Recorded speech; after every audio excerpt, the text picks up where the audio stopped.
Presented by Triple J.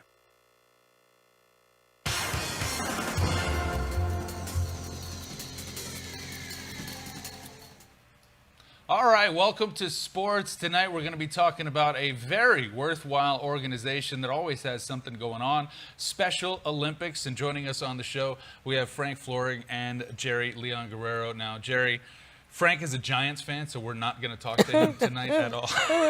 We won our Yes, third game. Our third game. Eli's last home game. You guys Yes, won, sounds like it. Great stuff. But Jerry, wanted to start with you. Let's talk about your involvement in Special Olympics. So I am not only the board member of Special Olympics, but I am the director of communications, and I'm the chairperson for the softball event that we're currently having. Right, we wanted to get to that. But what got you into Special Olympics? I believe it was I think I'm over a decade with Special Olympics. Wow. And Frank one day came over to visit me over at my office and wanted to talk about one of my previous clients of getting involved. And since then, over 4 hours of good talk about the program, I was sold. And since then, yes, and since then it's not permanently. Only, yeah, yep. definitely. Yeah, you're locked in for life. Right. And Frank, we've seen that before. People, when they get their first taste of a Special Olympics event or a fundraising effort or something, they're immediately hooked and asking you, how else can I help? Because it's such a great organization.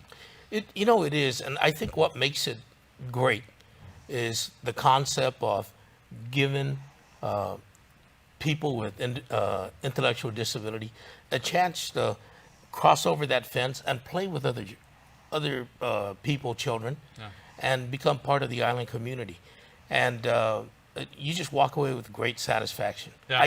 I know you do. I've seen you out there. Absolutely, it's a great time. We've done a few things with the Special Olympics, and they're just the greatest events. And you guys are always rolling out new events. We've talked about this. You just had the football event, which was a huge success. A lot of people came together to make that possible. And the one thing that we've got coming up is softball. Let's talk about it. Right. So softball, we are in our third year. And it's a unified Pony and Special Olympics together. We partnered. We started our league games and our practices on October 12th. So we're going like almost 12 weeks with a couple of weekends of delay because of the rain. We have about 60, a little bit over 60 athletes that registered for, we have about 6 teams. We have over 12 coaches. And quite a few of our coaches are seasoned coaches that they have come back since the beginning. We have 2 major coordinators, which is Maria Floric and Marissa Maritita, who are veterans in the softball, women's league and high school and adults. So we have a good compilation of support. Of course, our parents come out, and the athletes, families, and volunteers. We get a good showing with our military, who comes out and does the scorekeeping and umpiring. Yeah. So it's so far it's doing pretty well. We finished our league games, which takes about, there's like 5 league games, and our championship games this weekend. So we have about 6 teams vying for first place, and so it's pretty exciting. Yeah, very competitive. When and where people want to go and spectate? So it's this Saturday. That'll be December 21st. Our opening ceremony starts at 8 o'clock. It's over at Paseo Stadium. Excellent. So it's fantastic. We're going to have popcorn. We're going to have free just like food. And free food, definitely. Yep. We're going to have music. We're going to have a great commentator there that morning to talk about the games. We have 6 teams, and one of them is Hulks, the Braves, the Dolphins, Mighty Storm, Panthers, and I believe I'm probably missing one more, but can't think of it right now. And Frank, exciting. We've talked before that these competitors, they're not just there to show up and participate. Like, they're full on competing. Oh, they are. They're taking this seriously. They are. They don't skip practices, and they go through a long process of skill training. It's our 3rd year, and I've seen them actually jump for the balls now, and these are athletes that you'd think would never do that. I know every year I get really surprised with parents coming up to me, and they're in tears, and you kind of think, did we do something wrong? Yeah.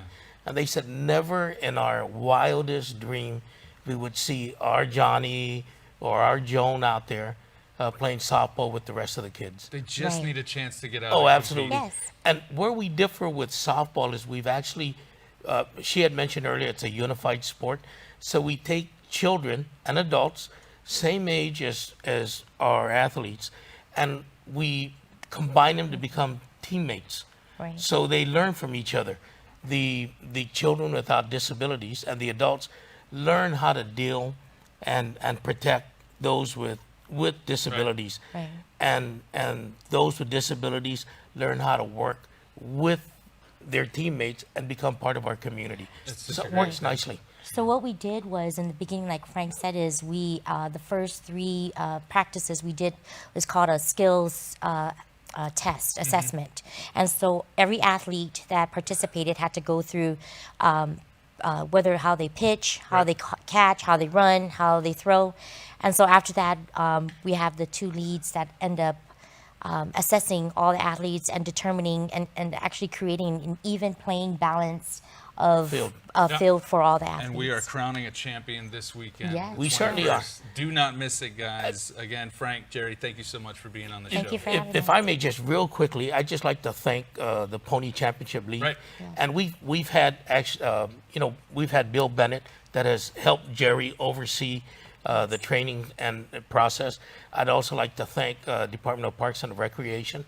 Without them, we won't be having our league games and our championship games at their facilities.